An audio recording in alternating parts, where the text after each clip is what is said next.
The following program is an original production of WICC PBS Chicago. To vote or not to vote? With Election Day approaching, some undecided voters are still struggling with their choices. It's going to be a very tough election, and you just got to vote for whoever you think is right. But what if the candidates don't appeal to you? What do you do? You're either going to vote for a personality or you're going to vote according to issues. You decide. What's on the ballot after the top of the ticket? Illinois voters have important choices that can help shape their communities. There's actually some amendments are only for certain precincts. There's some are for the whole county. And the spectacle of the presidential campaign has kept this Chicago artist busier than he could ever have imagined. Started watching the political up-ramp to the debates, and I couldn't stop. You'll hear his story and much more tonight on In the Loop.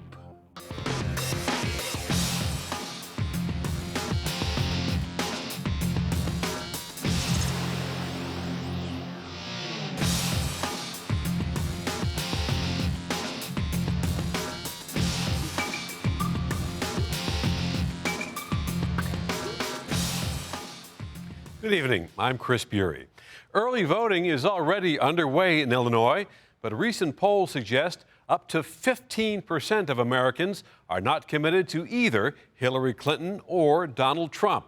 They are undecided or leaning toward a third-party candidate. That compares to only 5% at this stage of the race in 2012. That may be in part because Trump and Clinton have some of the highest unfavorable ratings of presidential candidates in recent history. And as Lauren Cohn reports, to vote or not to vote, that is the question. Get out there and vote! I sure hope you will get out and vote. They both want your vote, but they are two of the most unpopular candidates ever to be nominated for U.S. president. You got to see this guy. I don't know what I said. I don't remember. You could put half of Trump's supporters into what I call the basket of deplorables. The negativity surrounding this election is overwhelming, and with less than 2 weeks until Election Day, we found voters are still struggling. I believe it's my civic duty to vote, right? But I am struggling between both candidates. Neither one is very likable. It's a hard decision because I don't like neither one of them, truthfully. And it's unfortunate that we're stuck in such a bad place. So if you dislike both candidates, what do you do? In the final debate, even Fox News moderator Chris Wallace encouraged voters to go to the polls. We hope you will go vote. It is one of the honors and obligations of living in this great country. You may think like, oh, my vote doesn't count, but how many people are thinking the same thing? Dr. Robert Shulman is a psychiatrist at Rush University Medical Center. He listens daily to patients and colleagues agonize over the election and their vote. He says we shouldn't feel bad or guilty if we choose not to vote. If somebody feels strongly about one candidate or the other, certainly it's important to vote. I think if you don't feel strongly, if it doesn't bother you, if you have no opinions and you don't want to vote, that's okay. People shouldn't necessarily feel bad if they don't want to vote. Be honest with you, if they find neither candidate acceptable. According to the American Psychological Association's annual Stress in America survey, 52% of American adults say the upcoming election is a significant source of stress. Professor John List, chairman of the Department of Economics at the University of Chicago, has conducted his own research about voting patterns. He says people are more concerned about voting perception than the actual voting itself. If you think about the underpinnings for why people vote, what we're arguing is that they're averse to lying. So we know somebody's going to ask us, did you vote? And we don't like to lie. So that gets us out to vote. In 2010, Professor List conducted a study on the voting habits of 15,000 Cook County households. He found half lied when they said they had voted and really hadn't cast a ballot. And I hear those critics say, get out to vote because if you don't, something bad might happen. But intellectually, when you think deep inside yourself, will your one vote matter? It's very difficult to convince yourself that it actually does. Our theory is, why do you go out and vote then? I want to feel better about myself. For 19-year-old Austin Magadance and 20-year-old Hannah Hartle, it's their first opportunity to vote in a presidential election, and they are torn. I grew up very right-sided, conservative kind of person, so I really hate to not consider voting for Donald Trump. But if I have to and I don't agree with either or, I probably just vote third party. I wouldn't necessarily consider not voting, but I would definitely put more effort into figuring out which would be the best. Media bias and social media persuasion may make it even harder in such a contentious race. So, should a voter fall back on party affiliation? Simply toss a coin. Vote for the candidate they dislike the least, or pass and wait until next time. And when it's all over, how many will have casted reluctant votes or not voted at all? For In the Loop, I'm Lauren Cohn. Even the Chicago Tribune could not choose between Trump and Clinton, so it decided to endorse Gary Johnson, the Libertarian Party candidate. And this week we're joined by Nick Katsarubis, Associate Teaching Professor at DePaul University, Madeline Dubeck, publisher of Reboot Illinois, and Jonathan Honig, author and money manager for CapitalistPig.com. And welcome, everyone. Thank you. So, Nick, let me start with you. What are the consequences of the decision not to vote? Well, I think that as a citizen of this nation, we all have an obligation to go out and vote. But I think because there's so much attention placed on the top place on the ballot, that sometimes we forget that there are other races. And if you are truly undecided between Trump or Clinton, there is the third party option, or there is simply the option to not cast a vote for president, but cast a vote for other races that are going on. And so somebody that's really having trouble with that top race, I would still suggest that they register their opinion in other ways. So I think the consequences of not voting are that, you don't really have an option to express your feelings towards the rest of the 4 years of whatever may happen if you don't take this opportunity now. Can I just disagree? That's when you do express your opinions. I mean, Ayn Rand, Chris, had a great saying that elections are won every month of the year except for November. So we get, and I think we've gotten to some extent, the candidates that we deserve, because it's the philosophy, it's the ideas So that are motivate. are you saying that not voting is a valid choice? I think it's a perfectly valid choice. Don't vote, but then speak, because it's the ideas that determine the type of politics we get, the type of elections we get, and candidates that we get. So I think it's perfectly acceptable not to vote, but then to speak out and advocate for whatever principles you feel like are important, whatever side of the aisle. Well, and I would amend that on one piece, in the sense that I'm not advocating voting for somebody you're not comfortable, but I am suggesting you pull a ballot, and if you're not comfortable with that office, you don't vote, because that gets registered as an undervote, and that sends a message to whatever candidates do win, and then get out and spoke. So that's my point, is by pulling a ballot and not voting for president, if that's what you do and choose not to do, you're still registering an opinion in the electoral world, but then you can also speak externally beyond the election. Madeline, doesn't a representative democracy depend on informed citizens making real choices, including the one to cast a ballot? Yes, absolutely. And so, no one is perfect. No candidate is perfect. None of us are perfect. And we all face these choices where we have to, all throughout adult life, decide which is the lesser of two evils. And it's clear that one of these two people will be our next president. And so I would encourage everyone to study up and decide who they can stand to go cast a ballot for. And as has been said here, there's so many other races out there that are of critical importance. So people shouldn't let their distaste for somebody at the top of the ticket influence their decision down to, let's say, the level of a state representative? Absolutely not. We've got huge battles going on within the state of Illinois that people should have a say about and learn about the issues. And there's been a little bit too much attention, in my opinion, paid to the presidency. I would agree, but I would also say this is we still have a representative democracy, and I think sometimes as Americans we forget this, is that the way our Constitution is written is we elect people who then will represent us, and not 100% on every ideal, but that's the process. And so, yes, maybe in this particular election we don't like either of the presidential candidates, but there's a whole other piece on the other structures of government that represent us in But different that's just ways. it. What informs our decision on any of this? Okay, take the president. That's the most salacious, obviously, election this time around, or race this time around. But what informs our decision on any of the issues you guys are talking about, from the presidential level right down there to the local level? And I would suggest, I would posit that the exact same fundamental philosophical issues. And you're right, Madeline. I mean, there's a lot of local issues, there's a lot of regional issues that are very important that people should have an opinion about and take a position about. But I wonder if they have the tools to do so. Because, we've gotten the types of candidates that we deserve. Why would we have any other difference on the local or smaller levels? But you're suggesting that people shouldn't vote. Because if they don't vote, then they're responsible for having the candidates that we have. But isn't that casting a ballot of non-acceptance of either of these two principles? Isn't that saying no, because someone's going to occupy the office. And you're not going to give them your sanction if you don't believe in them. I would agree with Jonathan that yes, if somebody gets, you cannot vote, and that's registering an opinion, but somebody's still going to get elected, and somebody's still going to make those laws. And I think that's the point me and Madeline have is the office is not going to disappear. By not voting, it doesn't mean we don't have a president or we have a new election. This election stands, and your opinion should be registered in one way or another. Let's get into some of the reasons. As we said at the outset, we're seeing 15% at this stage of the game uncommitted to either candidate, perhaps undecided or leaning to a third-party candidate.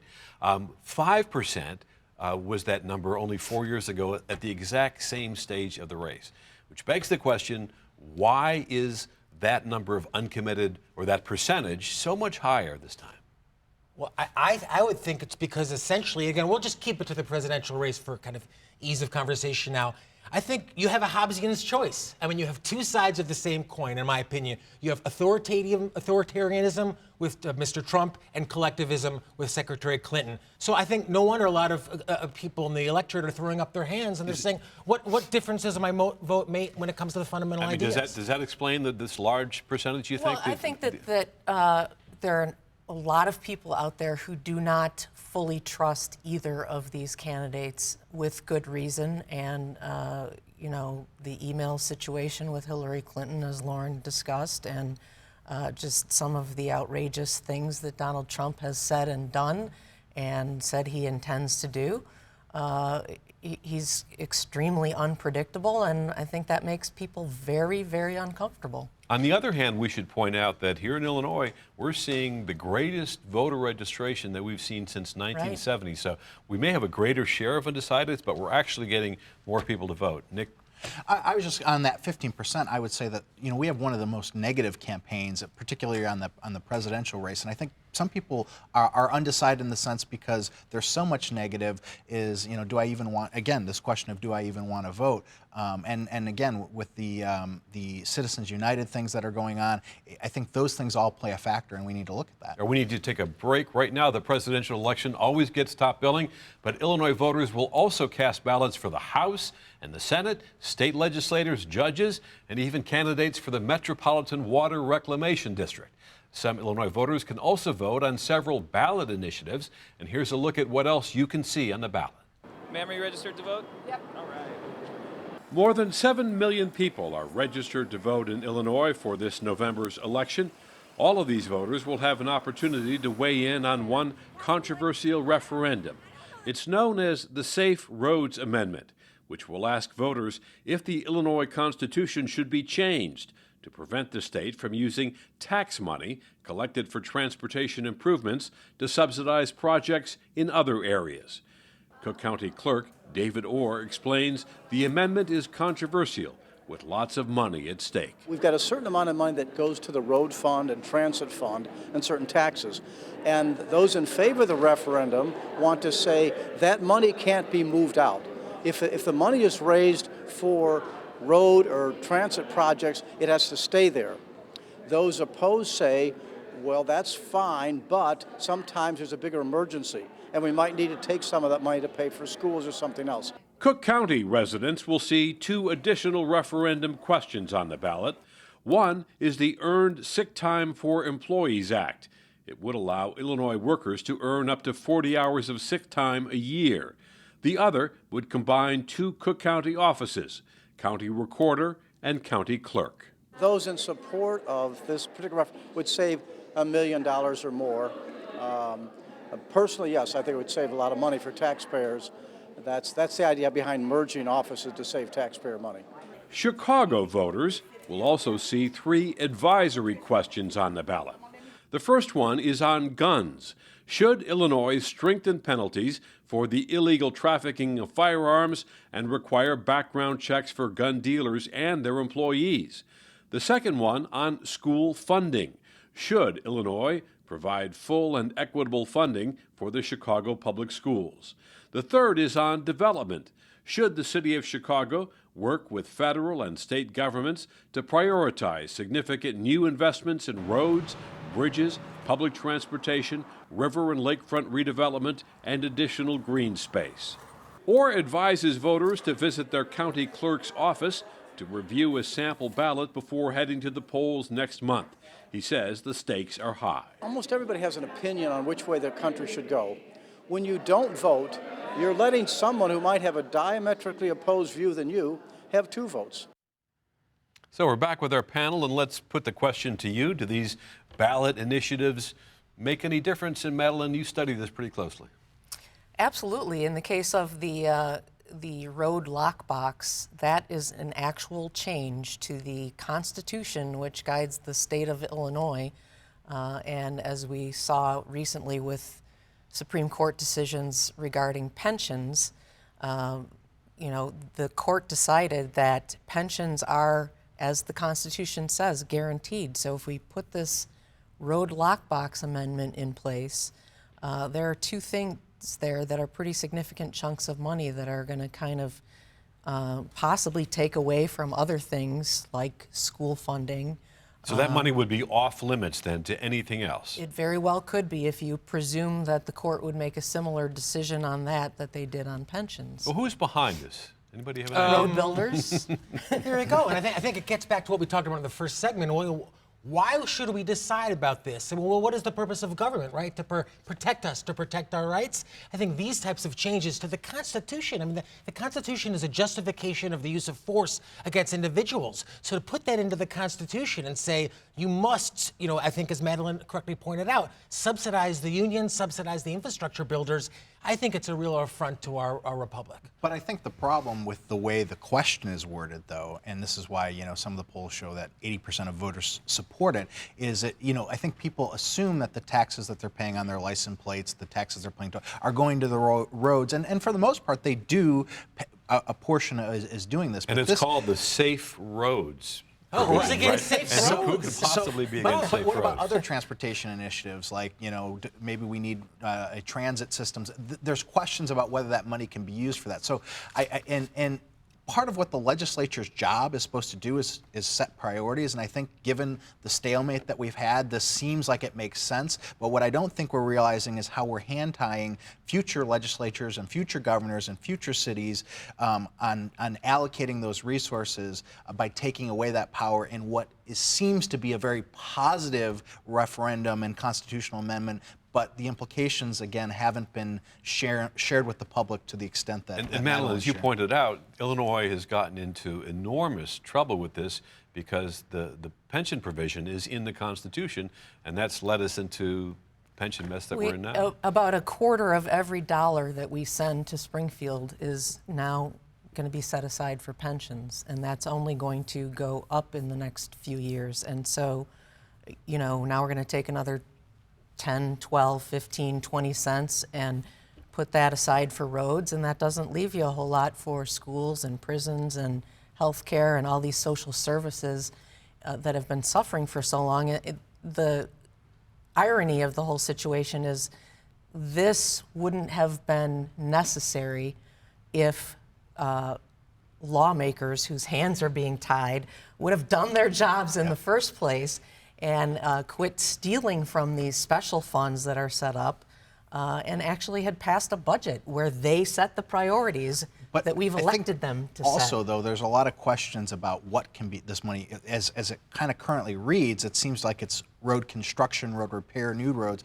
It's just cronyism. It's institutionalized cronyism. Would a voter disagree with the road being plowed, like a municipality may not be able to use this money for that. So again, that's where it's supporting the unions and those sorts of things, because there's questions on what this money actually I want to is. move on to one of the other ballot initiatives, and that is combining the Cook County Recorder of Deeds and the clerk's office. Jonathan, what do you think about that? Hello? I mean, Chris, in any private enterprise, this would have been done decades ago. You've got two offices running the same copy of Microsoft Excel. They say it could save $1 million a year. I think it's actually a lot more than that. This is Cook County. I don't think they have Microsoft Excel. All right, exactly. They're running on DOS 1.0. But, our taxes are going up and up and up. I don't care what side of the aisle you want. We all work hard for our money, how much money we make. So the fact that this is out there and there's any question they could save $1 million tomorrow by combining these very overlapping, why would they not? But the thing is, it's important to remember, is this one is an advisory referendum. So it doesn't really matter. So, right. Yes, I mean, I think hopefully the county commissioners will respond, but unlike the transportation amendment to the Constitution, that's permanent. If that passes, this is just, well, do you want us to? And then there's a separate process that occurs. I don't disagree with you that the concept is right, but I think it's important for voters to realize that some in the private sector. Are different. Some amendments on this ballot are things that actually change the law, but a lot of these amendments or advisory referendums are just that, advisory, and then it's left up to the elected body to actually pass that initiative to change it. In terms of good government, Madeline, is streamlining these two offices a good idea? Absolutely. We keep having to face all these problems where we're spending more than we're taking in. And so we've got to reach the point where citizens use their voices and their power and their vote and say enough is enough. We've got to find some ways to get some of these things under control. And this is one small way to do that.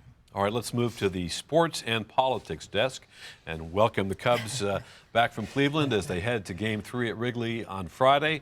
But this being Chicago, we have a political fight brewing, and that is the aldermen, the 50 aldermen were accustomed to getting tickets at face value, and now there's been a ruling from the Board of Ethics that they can't, and the Cubs have stopped the practice. Several aldermen are upset. Some perspective on this. Jonathan? This is Orwell's Animal Farm. All the animals are equal. Some, like the aldermen, I guess, are just a little more equal than all of the rest. I mean, this is just graft in full view of everyone else. And what's so frustrating is the aldermen have the gall to stand up and say, wait a minute, where's my free perk for being an alderman? This is Chicago politics at its best, which really is at its worst. Just to put a fine point on it, they do have to pay, or they did have to pay face value. For most of them, it was $50. Madeline? And yet there are, seats going for close to $1 million on StubHub. That's the $1 million. The rest of the real people have to pay, or there's some outrageous figure that's a heck of a lot more than face value. And is that the point? Is that these are worth so much more than the face value? Absolutely. Why in the world would the aldermen feel the need to get some sort of special benefit? And, they actually show no humiliation, no. Exactly. So I'm going to push back on that, and not conceptually, but in the sense that I think it's interesting that the ruling comes out now, in the sense that the aldermen have always had this situation where they've been able to buy these tickets, and in the bad years, nobody ever questioned it, and all of a sudden before the war, and I get it, but in the same thing though, I do think it's not like this perk was being added at the last minute. It was something that had been there for many years. And the Ethics Board did say that if they wanted to get these free tickets, they had to do something official, such as throw out the first pitch, or they had to be connected to the neighborhood. And I think that's the nature of, again, I keep going back to this, but this philosophy, because when you have aldermen that can regulate and control so much of what private business do, of course private business like the Cubs are going to try to do everything they can On that to note, get good graces. We have to wrap it. Thanks to our guests, Nick Kacherubis, Madeline Dubeck, and Jonathan Honey. For political cartoonists, this presidential campaign has been the gift that keeps on giving. In Chicago, one local artist is having the time of his life following the ups and downs of this election. In March, political cartoonist Richard Laurent started a new journey, one where he could combine his experience as an artist with the drama of the 2016 political campaign. This actually started as a challenge somebody gave me. Can you can you do 5 days worth of your art for Facebook? And I said, well, I don't want to worry about the copyright issues on Facebook. So what if I just drew a cartoon for 5 days? And I started watching the political up-ramp to the debates, and I couldn't stop. It's been more than 30 weeks, and I'm still drawing every day, shooting for 1 cartoon a day until November 7th. Laurent, a former Chicago reader and Chicago Sun-Times editorial cartoonist, has been sketching and painting for more than 30 years. Before this presidential campaign, his downtown studio mainly displayed his collection of paintings. But lately, it's all about politics. My goal is to put a book together at the end of the year, on the year that was, in terms of political, election, meandering, and philandering. It couldn't be better with Donald Trump and Hillary Clinton going at it. It's like a Godzilla movie. 2 titans are fighting it out for the prize, and I have no idea from day to day what they're going to say and do. I started out trying to be bipartisan, and one of the critiques I've gotten is that I don't draw enough Hillary. She just doesn't give me as much to work with, quite honestly. I'm trying to stay with the issues when I draw, and I try to find good metaphors. I just try to do a good drawing, actually. So that's my goal. Laurent has completed more than 350 drawings just relating to the Clinton-Trump campaign. The cartoon I did of Trump as George Washington is one of my favorites. He's saying, you know, I cannot tell a lie, Marco did it, the cherry tree incident, which I thought was funny. There have been 3 or 4 that I've done on Hillary, actually, that address the email situation. I had one with the monkey on her back, which is this gorilla labeled emails, which she's carrying around as this burden wherever she goes. I have a lot of fun coming up with metaphors for the Trump campaign. It started out with cartoons like The Little Engine That Could, and it's grown into the ultimate internet troll. There's been a transition, and I'm trying to have fun with these images, but also I want to get the message across as easily as possible. This is not the first presidential campaign Laurent has covered, but he says this one has been good for business. I covered Barack Obama's first election. It didn't have the vitriolic dialogue that you see and the panels that are fighting, literally fist fighting and everything. So there's a lot of emotion in this campaign. And for that reason, this is the fodder for the political cartoonists. It couldn't be better for me. To see more of Richard Laurent's work, log on to our website, wycc.org, and connect to In the Loop. That's where you can also find important information about all of the judges on the ballot in Illinois. And before we conclude tonight's show, we would like to acknowledge the passing of a true Chicago giant in radio, Herb Kent. The cool gent died at the age of 88. He spent nearly 70 years entertaining millions of fans, most recently on V103 FM. He will be missed. Well, that wraps up this week's show. You are now in the loop. Until next week, for Lauren Cohn, I'm Chris Bury. Good night.